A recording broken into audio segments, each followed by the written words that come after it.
মানুষ যদি বিবেক খাটায়, সামান্যতম ন্যূনতম বিবেক যদি কারো দিল, বিবেক বুদ্ধি বিবেচনা যদি কেউ খাটায়, কাজে লাগায়, তাইলে খোদার কসম সে আল্লাহর নাফরমানি করতে পারে না। এজন্য যত লোক নাফরমান পাপী, ওরা মূলত বিবেকহীন,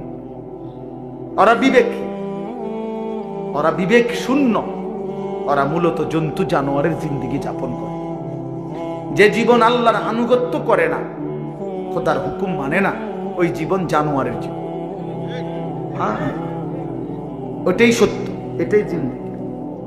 যে জীবন মনের ইচ্ছা মতো চলে, যা মন চায় তা, এটা জানোয়ারের জীবন, এটা কুকুরের জীবন। কোরআন শরীফে আছে, আল্লাহ তাআলা বলেন ওয়াত্তাবা হাওয়াহু ফামাসালুহু কামাসালিল কালব। সূরা আরাফের মধ্যে আল্লাহ বলেন, মনের ইচ্ছা মতো যে চলে, আমার মনে যা চায় তা, কিসের নামাজ, কিসের আল্লাহ, কিসের রাসূল, কিসের কবর আখিরাত, হুজুরদের কথা বাদ দাও বেটা, আমার মনে যা চায় তা, আমার যখন যেটা ভাল লাগে এটাই করব। মন চাইলে ঘুমাবো, মন চাইলে সজাগ থাকবো, মন চাইলে হাসে, মন চাইলে কাঁদে। এই যার যখন যা মন চায় তাই করে। আল্লাহর বিধান, রাসূলের বিধান, কোরআনের বিধান যে অনুসরণ করে না, খোদার কসম আল্লাহ বলছে ফামাসালুহু কামাসালিল কালব, তার উদাহরণ আল্লাহ বলেন কুত্তার মতো। কুত্তার মতো, এটা কুত্তা, এটা কুত্তা। কামাসালিল কালব অর্থ হলো কুত্তা, কালবুন অর্থ কুত্তা, কুকুর। অতএব যে জীবনে সেজদা নাই, ওই জীবন কুকুরের জীবন। মনে রাখো ছেলেরা, নিজের পরিচয় মিলাইয়া নিও, আত্মপরিচয় মিলাইয়া নিও। তুমি মানুষ না জানোয়ার, তোমার লগে তুমি বুঝ করে নিও, অসুবিধা নেই। তোমার রাত তোমার কাছে, আমার রাত আমার কাছে, তোমার দিন তোমার কাছে, আমার দিন আমার কাছে, তুমি মিলাইয়া নিও। নিজের পরিচয় মিলাইয়া নেওয়া উচিত। আল্লাহ কোরআনে বলছে ফামাসালুহু কামাসালিল কালব, শাহওয়াত, মনের চাহিদা, কামনা, বাসনা, মনে যা চায় তাই যে করে, আল্লাহ বলেন এই জিন্দেগি কুকুরের জীবন। অতএব এরপরেও যদি কোনো লজ্জা কারো না হয়, তো কি করার আছে? কিছুই করার নেই। কেউ যদি বলে যে মনে মনে যে আমার কুত্তা কক আর শুকর কক, আমার সমস্যা না, আমি বেডি সামনে, আমি নারী দেখবই, ছবি দেখবই, নর্তকী দেখবই, উলঙ্গ ছবি দেখবই আমি। এরপর বিনিময়ে আপনি আমার কুকুর বলেন আর শুকর বলেন, এটা আমার দেখা না। আমার শাহওয়াত, আমার মনের চাহিদা, আমার যা ইচ্ছা আমি তা করব, ঠিক আছে, কোনো অসুবিধা নেই। কারোর জন্য কেউ আটকায় না, কারোর জন্য কেউ থেমে থাকে না, কারোর জন্য, কারো মৃত্যুতে পৃথিবী থামে না, কারো জন্মেও পৃথিবী আটকায় না, কোনো সমস্যা নাই। কিন্তু দোস্ত আমার, আমরা প্রত্যেকেই আলাদা আলাদা নিজ নিজ কবরে ফিরে যাব, এটা মনে রাখতে হবে। আলাদা আলাদা নিজ নিজ কবরে ফিরে যাব আমরা। কাজেই একাকী হতেই হবে, একদিন একাকী আল্লাহ তাআলার মুখোমুখি হইতে হবে। সেদিন টের পাবেন, সেদিন টের পাবেন। কোরআন শরীফে আছে আলহাকুমুত তাকাসুর হাত্তা যুরতুমুল মাকাবির কাল্লা সাউফা তা'লামুন। আল্লাহ বলে, বান্দা দুনিয়ার নেশায় আখিরাত ভুলে গেলা, তো মনে রেখো একদিন কবরস্থানেই পৌঁছবা, আর সেদিন আমি আল্লাহ তোমাকে জানাবো আমার প্রতিটা নাফরমানির শাস্তি কি। আমি জানাবো বান্দা, আমি দেখাবো তোমারে, তুমি দেখবা বান্দা, আমি তোমাকে দেখাবো, আমি তোমাকে বুঝাবো। এজন্য দোস্ত, নওজোয়ান, প্রিয় সাথী, এটা মনে রেখো বাপ, আত্ম উপলব্ধি, আত্মপরিচয়, আত্মসম্মান, আত্মমর্যাদা অনেক বড় সম্পদ। এটা বুঝা যে আমি কে আসলে। আমি একজন মুসলমান, আমার বাবা মুসলমান, আমার মা মুসলমান, আমার বংশ মুসলমান, আমার গোটা মহল্লা মুসলমান, আমি ইমানদারের সন্তান। অথচ এক ওয়াক্ত নামাজ পড়ল না। 365 দিনে খোদার এক বছরের কোনদিন ফজরের নামাজ পড়ল না। এটা মুসলমানের বাচ্চা, এটা মানুষের বাচ্চা, এটা জানোয়ার না তো জানোয়ারটা কেন? এ জানোয়ার না তো জানোয়ার কে তাইলে? কে জানোয়ার তাইলে? এইটা অসভ্য না তো অসভ্যটা কে? এটা না তো কে অসভ্য? তাইলে আল্লাহ কাকে বলছে কুত্তার মতো?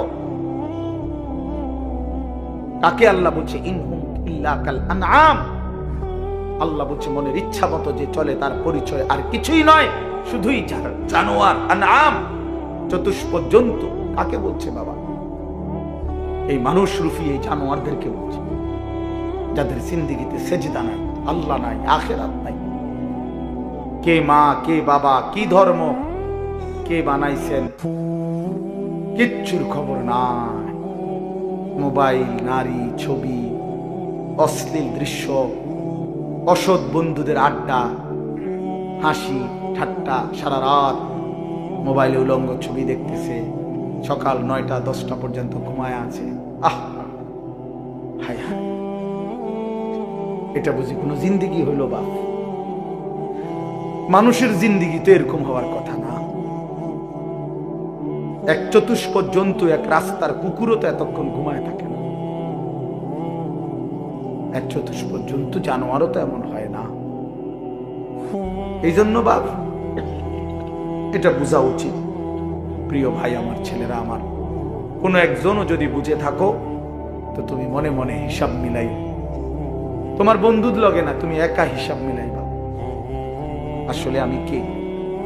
কে আমাকে বানাইলেন? কেন বানাইলেন? আমি কোত্থেকে আসলাম? তিনি আমার কাছে যা চাচ্ছেন আমি তা করছি কিনা? আমি যা করছি আমার আল্লাহ তা চাচ্ছে কিনা? প্রতিদিন নিয়মিত যে মানুষগুলো মৃত্যুবরণ করে তারা কোথায় যায়? কে তাদেরকে নিয়ে যায়? কেউ তো মরতে চায় না, কিন্তু কেউ তো থাকতেও পারে না। কোন অদৃশ্য মালিক তাদেরকে নিয়ে যাচ্ছে। বন্ধু, এতটুকু বিবেক যদি না খাটাও, বাবাদেরকেও বলি আপনিও যদি না খাটান, আখিরাত যদি না মিলান, কেমনে কবরে চাইবেন বাপ? কেমনে চাইবেন? খাট পালং আর সোফা ফার্নিচার বানাইয়া হিসাব মিলাই লেলেন, মানুষের দেখাইলেন খাট পালং সোফা, বিল্ডিং, দালান, টাইলস, জমি, গাড়ি। আহা বাবা, এগুলো কি মিলাইয়া গেলেন? এগুলো তো আপনার আগেও পৃথিবীতে ছিল, আপনার পরেও থাকবে পৃথিবীতে, কিন্তু আপনি কবরে কি নিয়ে যাচ্ছেন?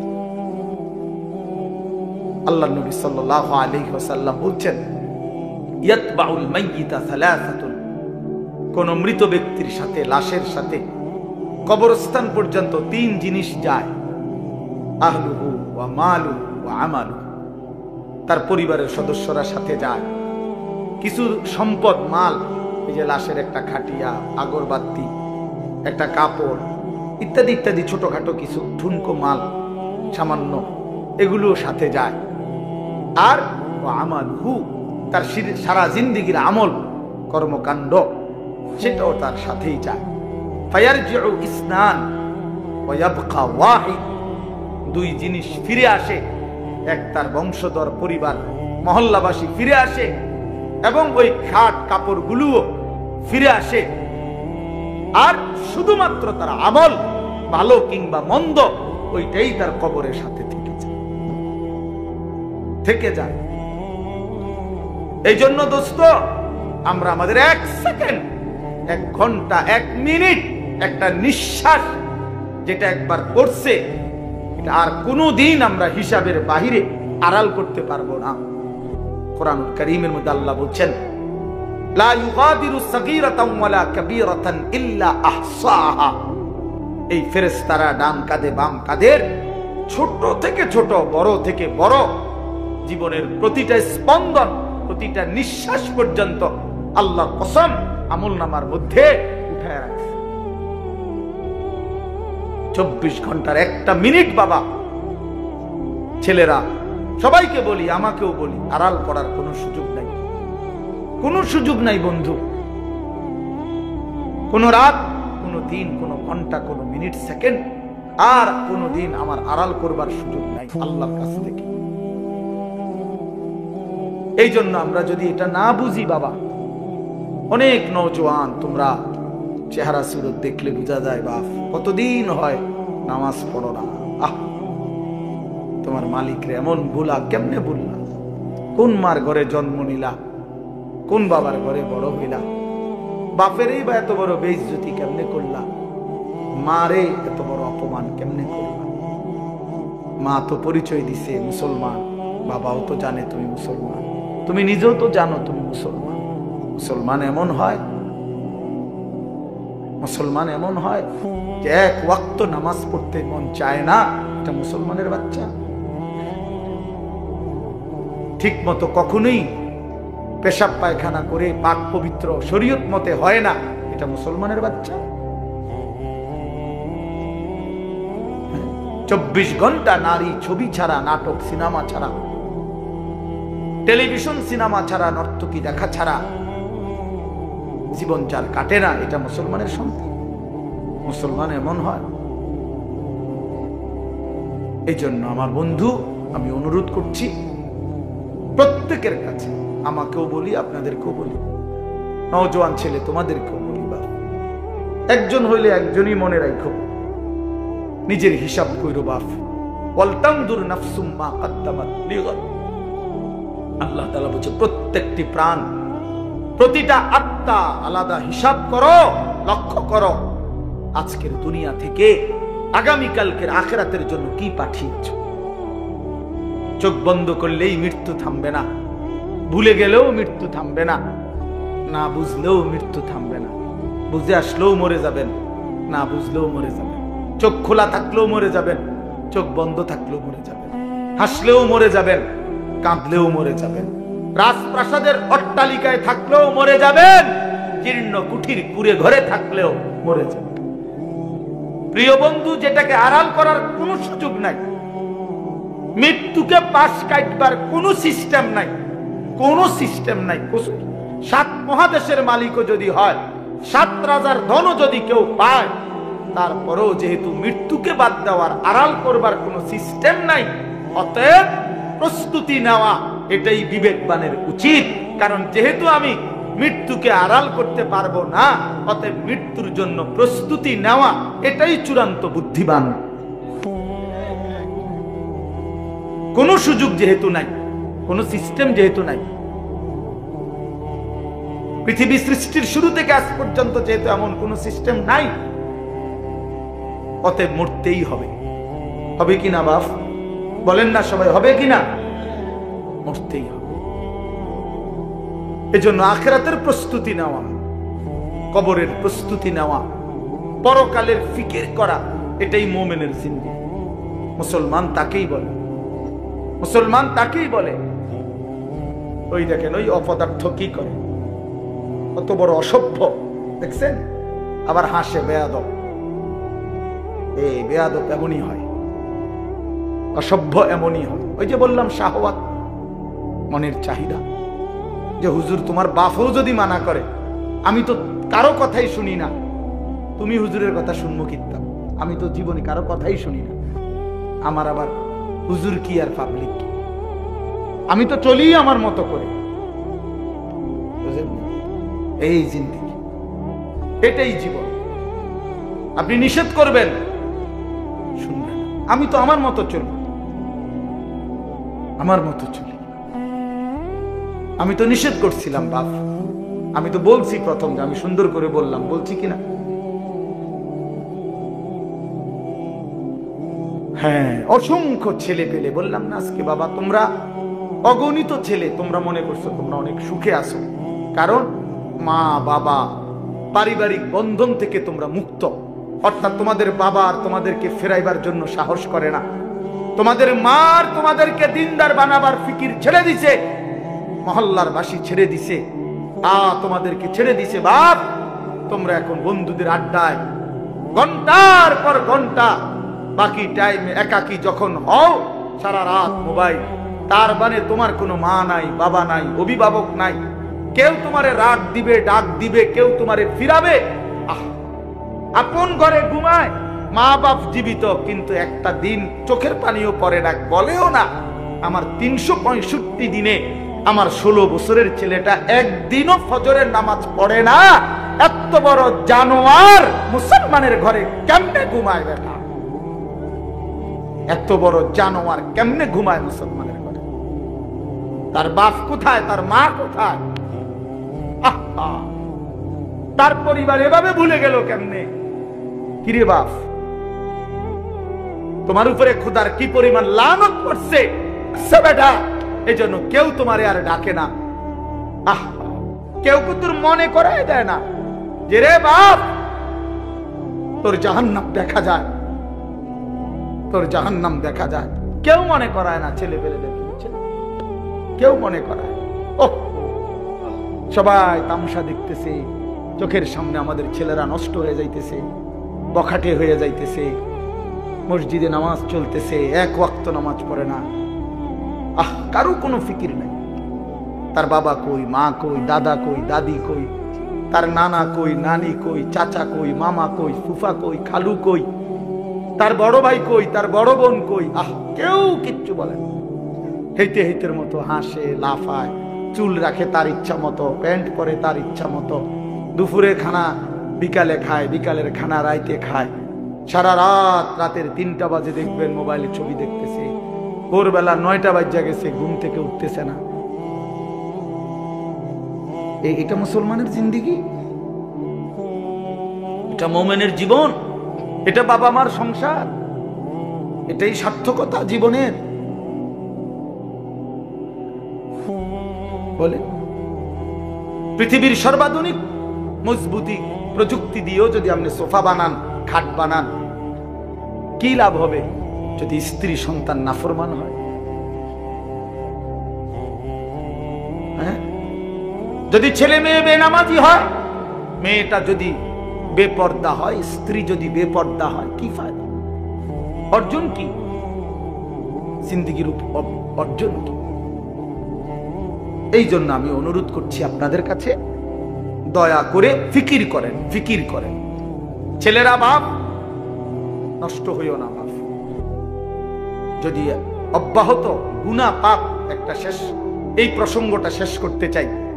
একটা চূড়ান্ত কথা আপনারা বাবাদেরকেও বলি, একটা গুরুত্বপূর্ণ কথা মনে রাখবেন। কোরআন শরীফে আছে, কেউ যদি গুনাহ লাগাতার করতে থাকে, খোদার কসম আল্লাহ একদিন নারাজ হয়, আর সেদিন আল্লাহ পাক ইচ্ছা করে তাকে আল্লাহ তাআলা পথভ্রষ্ট করে দেয়। আর কোনদিন আল্লাহ ইচ্ছা করেই তারে আর হেদায়েত দেয় না, আলোর পথে ফিরতে দেয় না, কল্যাণের পথে আসতে দেয় না, জান্নাতের পথে আর আসতেই দেয় না। খোদার কসম, এটা কোরআন শরীফের আয়াত। আল্লাহ বলছে, একদিন আমি সত্যি সত্যি রাগ করলে ফাআনসাহুম আনফুসাহুম, আমি আল্লাহ নিজেই তোর আখিরাত ভুলায় দেব। যা, ঠিক আছে বান্দা, গরু ছাগল কুকুর বিড়ালের মতো খা, ঘুমা, পেশাব পায়খানা কর, যৌন চাহিদা মনে পূরণ কর, ঠিক আছে বান্দা, খালাস। নুওয়াল্লিহি মা তাওয়াল্লা ওয়া নুসলিহি জাহান্নাম। যা বান্দা, তোর এই উল্টো পথে চলছিস, চলতে থাকো উল্টো, আমিও তোরে উল্টো পথে চালায় দিলাম। তো মনে রাখো, একদিন ওয়া নুসলিহি জাহান্নাম, উল্টো পথে চলতে চলতে একদিন তোমারে আমি আল্লাহ ধাক্কা দিয়া, লাথি দিয়া ফেরেশতাকে বলে জাহান্নামে ফেলে দেব, জাহান্নামে ফেলে দেব। কোরআন শরীফে আছে, আল্লাহ বলবে হাশরের ময়দানে ফেরেশতাদেরকে, ফেরেশতারা আমার নাফরমান বান্দাদেরকে খুজুহু ফাগুল্লু, ওদেরকে ধর, এই ফেরেশতা ধরো, আর ফাগুল্লুহু, বেঈমান বান্দাগুলো, নাফরমানগুলোরে বাঁধো, টাইট করে বাঁধো। বাঁধার পরে বলবে সুম্মাল জাহিমা সাল্লু, এবার জাহান্নামের মধ্যে ছুঁড়ে মারো। একটা একটা লাথি দিবা, এক এক লাথিতে যেন গিয়ে জাহান্নামে পড়ে, দ্রাম করে মারো না, দেখ লাথি দাও। তুমি দেখো কোরআন শরীফ, কোরআন শরীফ সূরা আল হাক্কা, এই সূরা সুম্মা ফি সিলসিলাতিন যারউহা ৭০ যিরাআন ফাসলুকুহ। ফেরেশতা যখন নাফরমানকে হাশরের ময়দানে বেঁধে জাহান্নামে লাথি দিয়া মেরে ফেলে দিবে, আল্লাহ তখন আবার বলবে জাহান্নামের ভিতরে ফেরেশতাদেরকে, আল্লাহ পুনরায় বলবে ফেরেশতারা আমার এই নাফরমান বান্দাকে জাহান্নামের ভিতরে 70 হাত লম্বা আগুনের শিকল দিয়া এবার আবার বাঁধো, আবার বাইদা ফাসলুকুহু কুকুরের মতো কুত্তার মতো পুরা জাহান্নামে তারে ঘুরাও, আর সবার সাথে পরিচয় করিয়ে দাও তার নাফরমানি পাপগুলো কি কি। খোদার কসম এটা কোরআন শরীফের আয়াত।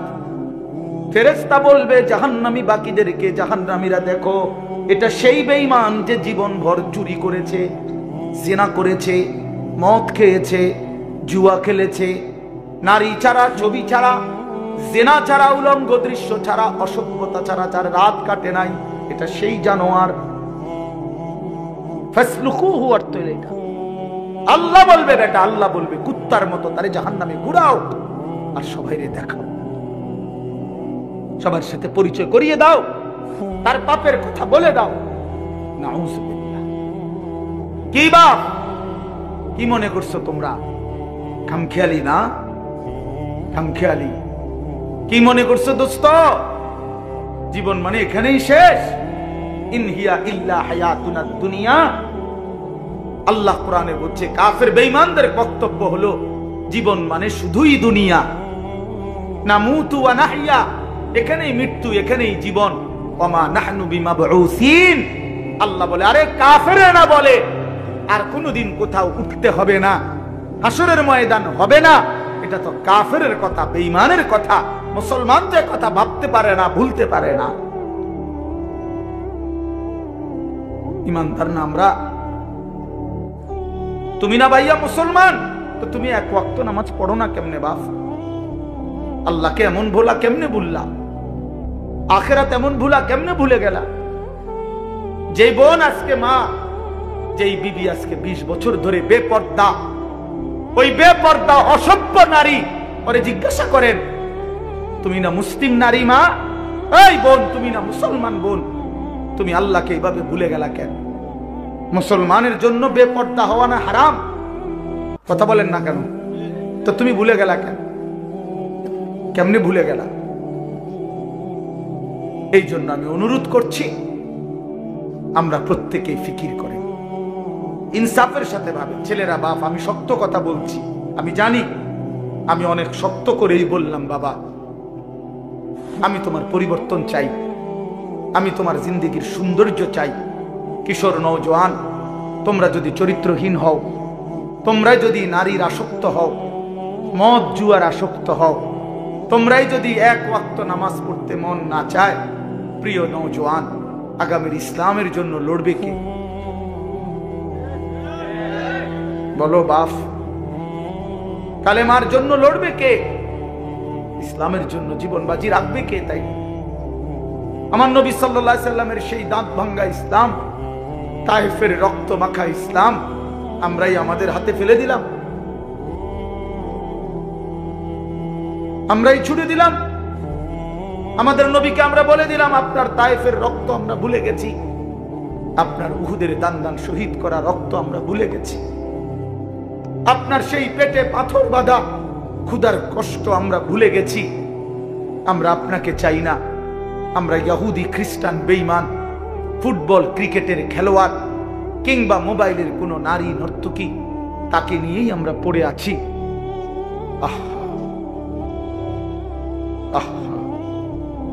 আল্লাহ নবী সাল্লাল্লাহু আলাইহি ওয়াসাল্লামের কাছে কিন্তু উম্মতের আমল শোনানো হয়। মদিনার রওজা পাকে নবী সাল্লাল্লাহু আলাইহি ওয়াসাল্লাম তো হায়াতুন নবী, তিনি তো জীবিত, জানেন না এটা? কথা বলেন না কেন? তিনি তো কি হায়াতুন নবী, তিনি তো জীবিত, সেখানে সশরীরে জীবিত, সশরীরে জীবিত। আমি তো রওজা পাকের সামনে যখন প্রথম গেছি জীবনে 2015 সালে, অনেকক্ষণ দাঁড়ায় ছিলাম আর এই তাকায়া, অনেকক্ষণ পরে বলছি যে আপনি এখানে? আমি সেই ছোটবেলা থেকে নবী আপনার নাম শুনছি, কত লক্ষবার আমি আপনার দুরূদ পড়েছি, আর আপনি এখানে?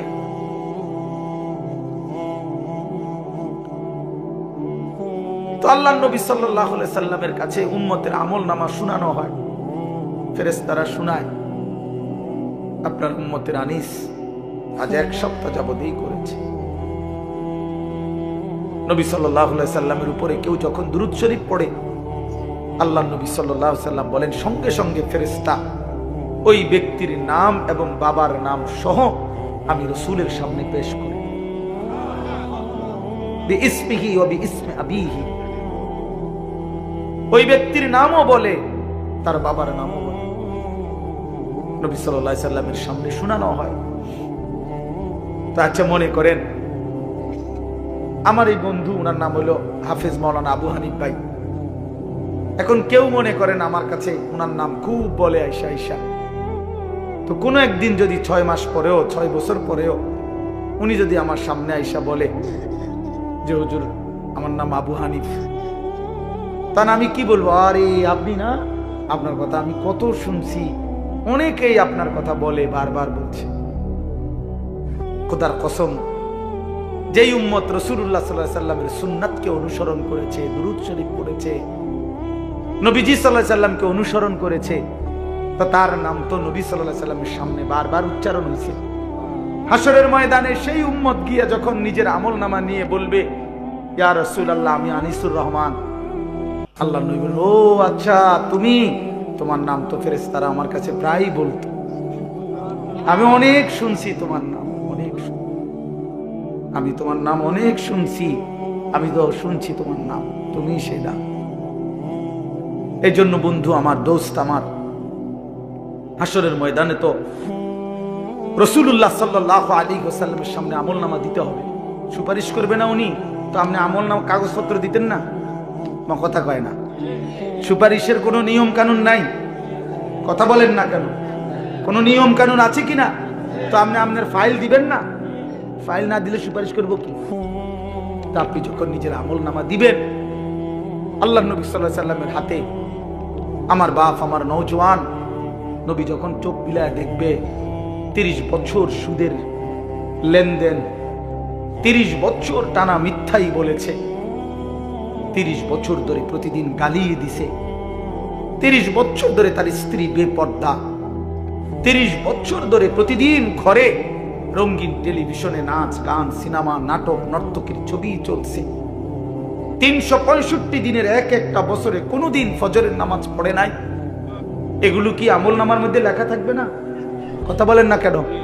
আল্লাহর কসম নবীজি, আমরা উর্দু কিতাবে পড়ছি, নবী তখন এরকম আমলনামা উম্মতের দেখে খোদার কসম নবীজি হাসরের ময়দানে চোখের পানি ফেলে দিবে, কাঁদবে, আর আল্লাহর নবী বলবে উম্মত আমি সেই নবী, 23টা বছর যে আমি তোদের জন্য কেঁদেছিলাম, এশার নামাজের পরে দাঁড়াইছি ফজরের আজান পর্যন্ত এক দাঁড়ানোতে চোখের পানি ফেলছি, আর তোদের জন্য আমি আল্লাহর কাছে গুনাহ মাফ চাইছি।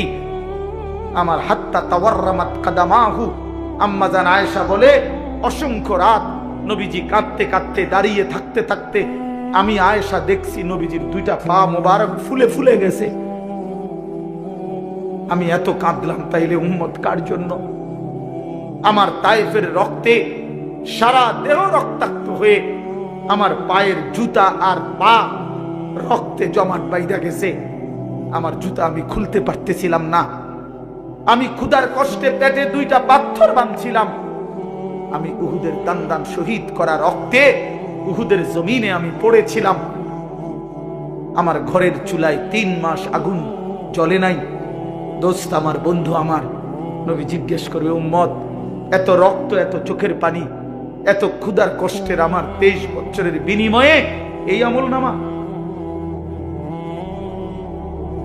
এই আমলনামা?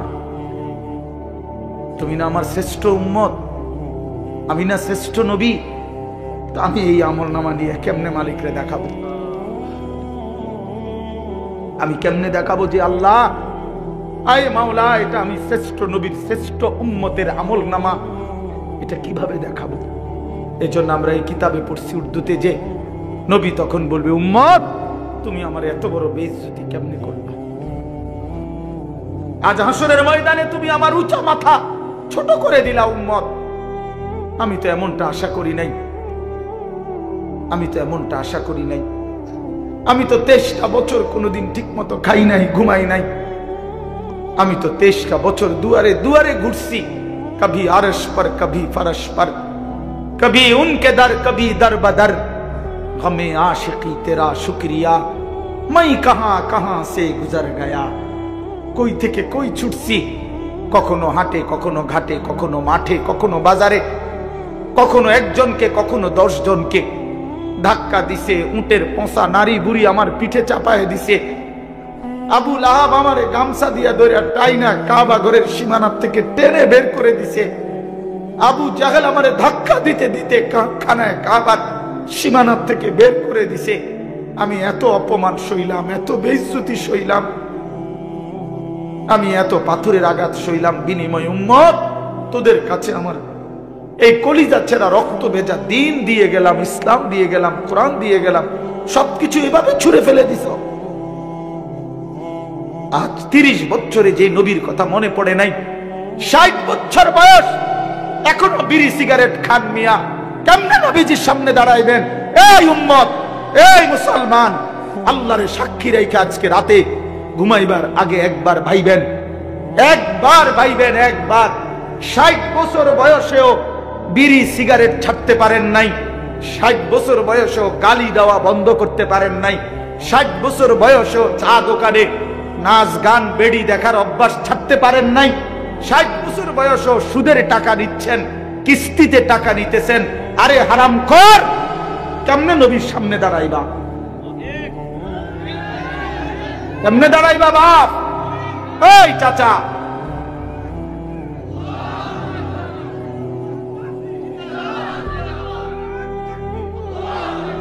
কেমনে দাঁড়াইবা বাপ? কেমনে দাঁড়াইবা?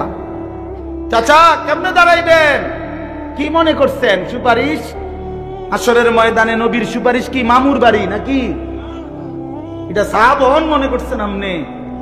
হ্যাঁ, আপনি কি ভাবছেন এটা? আপনি বিড়ি খাইতে খাইতে বেহেশতে যাবেন গা? হ্যাঁ, আপনি সুদ খাইতে খাইতে বেহেশতে যাবেন গা? আপনি কিস্তি উড়াইতে উড়াইতে বেহেশতে যাবেন গা? খামখেয়ালি মনে করছেন এটা? আখিরাত খামখেয়ালি? খোদার কসম, কোরআন শরীফে আছে ১৬ লক্ষ আম্বিয়া আদম থেকে নবী মুহাম্মদ সাল্লাল্লাহু আলাইহি সাল্লাম পর্যন্ত হাসরের ময়দানের ভয়ে দিবানিশি কাঁদছে। এমন কোন নবী নাই, এমন কোন নবী নাই হাসরের ময়দানে কাঁদছে, হাসরের ময়দানের ভয়ে কাঁদে নাই। এমন কোন সাহাবী নাই যারা হাসরের ময়দানের ভয়ে কাঁদে নাই। এমন কোন আউলিয়া নাই যারা হাসরের ময়দানের ভয়ে কাঁদে নাই। নালে আউলিয়া কেরাম কাঁদছে কি লেগে? বাতের লেগে, চিরা বই বনের লেগে কাঁদছে। কিসের জন্য? আল্লাহ হাসরের ময়দানে মাফ করে দিয়েন, আখিরাতে মাফ করে দিয়েন, কবরের আযাব মাফ করে দিয়েন, এই জন্য কাঁদে নাই। তো ওনারা কাঁদলেন কেন? ওনারা কাঁদলেন কেন? 24 ঘন্টা নেক আমল করার পরেও 5 ওয়াক্ত নামাজ পড়লেন, হালাল হারাম বাইসা চললেন, বউ বাচ্চারে পর্দা পুশিদায় রাখলেন। এত কিছুর পরেও সমস্ত আম্বিয়া কেন কাঁদলেন? সমস্ত সাহাবা কেন কাঁদলেন? সমস্ত আউলিয়ায়ে বুজুর্গানে দ্বীন কেন কাঁদেন? কেন কাঁদেন আপনি বুঝেন না? হাসরের ময়দান খামখেয়ালি? কথা বলেন না কেন? ওনারা কাঁদে আমল করার পরে, আর এবড়া সাদওয়ানে বইয়া বইয়া গপ মারে, এবড়া লম্বা লম্বা কথা কয় সাদওয়ানে, অমুকের ইমান নাই, তমুকের আকীদা বালা নাই, অমুকের। আরে বাপরে, সাদওয়ানে বইয়া বিড়ি খাইতে খাইতে কয় ভালো মানুষ তো নাই করতে না। না চাচা, ভালো মানুষ থাকবো করতে? ভালো মানুষের শেষ ব্যক্তি তো আমনে, পৃথিবীর সর্বশেষ ভালো ব্যক্তি তো আমনে। এই যে বিড়ি খাই না কাকু, আমনেই শেষ ভালো। এই আমনে আরি যে বেটার কাছে বিড়ির গন্ধে কাছে যাওয়া যায় না, আমনে পৃথিবীর সর্বশেষ ভালো ব্যক্তি। কোন কারণে পৃথিবীতে আমনে যদি মরে যান তো কিয়ামত সাথে সাথে ইসরাফিল ফু দিয়ে, কারণ এরপরে আর ভালো মানুষ আইব করতে। এবারেই তো সাদওয়ানে বইয়া সিদ্ধান্ত দিয়ে দিছে ভালো মানুষ তো নাই করতে। টেলিভিশন চায়, টেলিভিশনের দিকে তাকায় তাকায় কয় আস্তাগফিরুল্লাহ আস্তাগফিরুল্লাহ। কি তো কি শুরু হইলো দেশটার মধ্যে? আমি বলছি একদিন রে চাচা, আপনি যেটি চাইতে আছেন এটি শুরু হয়েছে। আর কি শুরু হয়েছে মানে নাটক শুরু হয়েছে, সিনেমা শুরু হয়েছে, আর বেডির নাচ শুরু হয়েছে, আর কি তা এটা নিয়ে আস্তাগফিরুল্লাহ। টেলিভিশনের দিকে চাইয়া চাইয়া নিয়ে আস্তাগফিরুল্লাহ।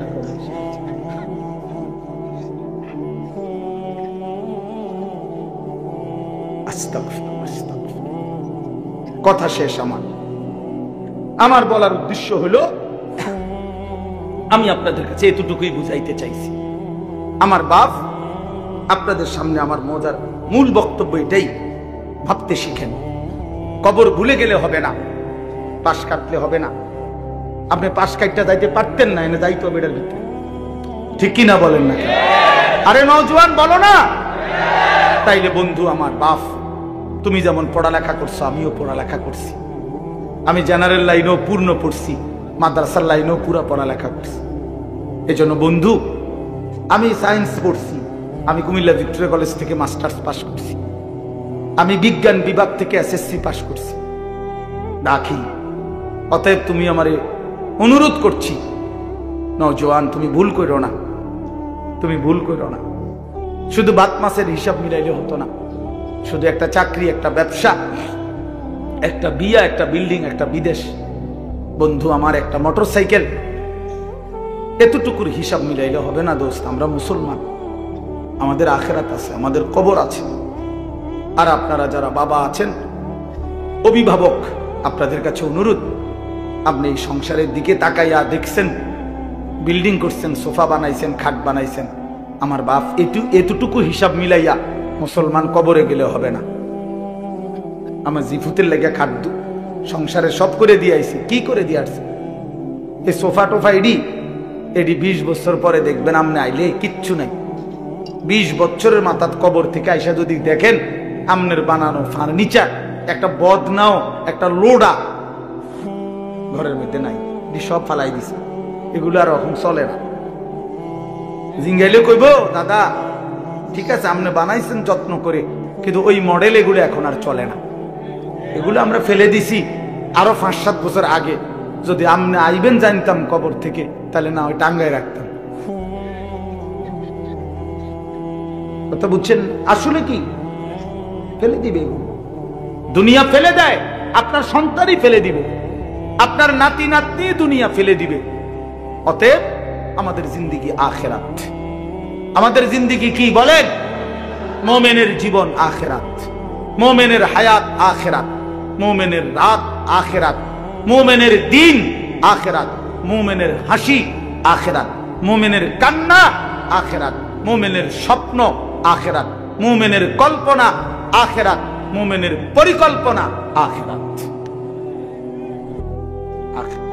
অতএব এই আখেরাতের পরিকল্পনাকে সামনে রেখে আমরা আমাদের সামনে মাহে রমজান, এই মাহে রমজানকে সামনে রেখে আর মাত্র 20-21 দিন মাত্র আছে। এই মাহে রমজানকে সামনে রেখে আমি অনুরোধ করছি, দয়া করে প্রত্যেকেই ইনশাআল্লাহ, নওজোয়ান ভাই তোমরাও, বাবা বয়স্ক বাবা আপনারাও, পর্দার আড়ালের মা বোন আপনারাও, হাত জোড় করে বলি, আমি আপনাদের ছেলে কারো, আমি আপনাদের কারো ভাই, আপনাদের কারো সন্তান, আপনাদের কারো নাতির বয়সীও হতে পারি। আমি আপনাদেরকে অনুরোধ করছি। আর ছেলেরা, তোমরা আমার সন্তান, তোমরা আমার ভাই। আমারও তো 15 বছরের সন্তান আছে। অতএব যাদের বয়স 15-16, ধরে নাও তুমি আমার সন্তান। আর এর চাইতে বড় যারা, তুমি আমার ছোট ভাই। আমারও তো ছোট ভাই আছে। আমি চাই না আমার সন্তান নষ্ট হয়ে যাক, আমি চাই না আমার ছোট ভাই বরবাদ হয়ে যাক, আমি চাই না আমার বাপ চাচা দাদা জাহান্নামী হোক। এই আশা নিয়ে আমি অনুরোধ করলাম, মাহে রমজানকে সামনে রেখে চলেন গুনাহ ছেড়ে দেন। হিম্মত করি বাপ, ছেলেরা বলো না বাবা, একটা মজবুত সিদ্ধান্ত নিয়া নারী ছবি, অশ্লীলতা, মোবাইলের আসক্তি, নারীর আসক্তি, মদ জুয়া, নাচ গান বন্ধু ছেড়ে দাও। হিম্মত করো, তুমি পারবা ইনশাআল্লাহ, তুমি পারবা। বাবা চাচাদেরকে বলি, হারাম রোজগার ছেড়ে দেন, বিড়ি সিগারেটের অভ্যাস ছেড়ে দেন, চা দোকানের আড্ডা ছেড়ে দেন। মা বোনদেরকে অনুরোধ করি, বেপর্দার জিন্দেগি ছেড়ে দিয়ে সিদ্ধান্ত নেন, এবারের রমজান গুনাহমুক্ত রমজান। বলেন ইনশাআল্লাহ, এবারের রমজান বন্দেগীওয়ালা রমজান। আল্লাহ বলবে, বান্দা ঠিক আছে, যদি 30 দিন গুনাহ থেকে বাঁচতে পারো, 30 দিন যদি আমার বন্দিগিতে ইবাদতে লেগে থাকতে পারো, আল্লাহ বলে বান্দা ওয়াদা দিলাম লাআল্লাকুম তাত্তাকুন, 30 দিনেই তোমারে 1 মাসে মুত্তাকি বানাইয়া ঈদের দিন জান্নাতের ফ্লাইটে উঠাইয়া দেব। 1 মাসেই জান্নাতি, 1 মাস।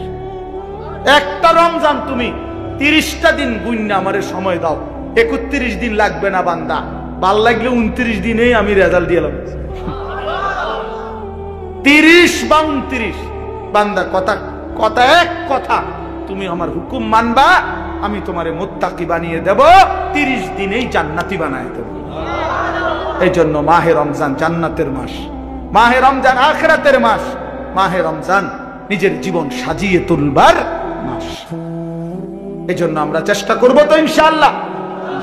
কিশোর নওজোয়ান 5 ওয়াক্ত নামাজ পড়ো, চরিত্রহীনতা ছেড়ে দাও বাপ। আমি অনুরোধ করছি তোমরা বছরের নিচে, তোমরা যারা নওজোয়ান, আমার শেষ অনুরোধ, তোমরা যারা 30 বছরের নিচে তোমাদের বয়স, তোমরা যদি হিম্মত করো, তোমরা যদি ফজরের নামাজ সহ 5 ওয়াক্ত নামাজ পড়ো, ইনশাআল্লাহ আমরা আশা করি আগামীর ইসলামের পতাকা তোমাদের হাতে উঠবে ইনশাআল্লাহ। সারা পৃথিবীতে কালেমার পতাকা উঠবে ইনশাআল্লাহ। আল্লাহু আকবার। তাফসীর কুরআন মাহফিল জিন্দাবাদ জিন্দাবাদ। আল কুরআনের আলো ঘরে ঘরে জালো, আল হাদিসের আলো ঘরে ঘরে জালো। মাশাআল্লাহ। সারা পৃথিবীতে যুবক মনে রাখো, সারা পৃথিবীতে মুমিনের বিজয়, সারা পৃথিবীতে মজলুমের বিজয়, বিজয় ইনশাআল্লাহ। দেখবা সময়ের ব্যবধান, ইসরায়েল যুদ্ধবিরতি দিয়ে পরাজয় স্বীকার করে যুদ্ধ বন্ধ রাখছে, 15 মাস লাগাতার যুদ্ধ করে, হত্যা করে, রক্তের বন্যা বইয়েও গাজা ফিলিস্তিনকে হারাইতে পারে নাই। ইসরায়েলের কুত্তারা ফিরে গিয়ে যুদ্ধবিরতি দিয়ে কুত্তারা ইসরায়েলে ফিরে গেছে। অতএব এই অল্প সময়ের ব্যবধানে দেখবা ফিলিস্তিন এবং গাজাতে কালেমার পতাকা উঠছে ইনশাআল্লাহ। ইনশাআল্লাহ বললাম ইনশাআল্লাহ। সিরিয়াতে কালেমার পতাকা উঠছে, আফগানিস্তানে কালেমার পতাকা উঠছে, ইনশাআল্লাহ আগামী দিনে তোমাদের হাতেও কালেমার পতাকা উড়বে। আল্লাহ তৌফিক দেন, কবুল করেন, আমিন। সুবহানাল্লাহি ওয়া বিহামদিহি।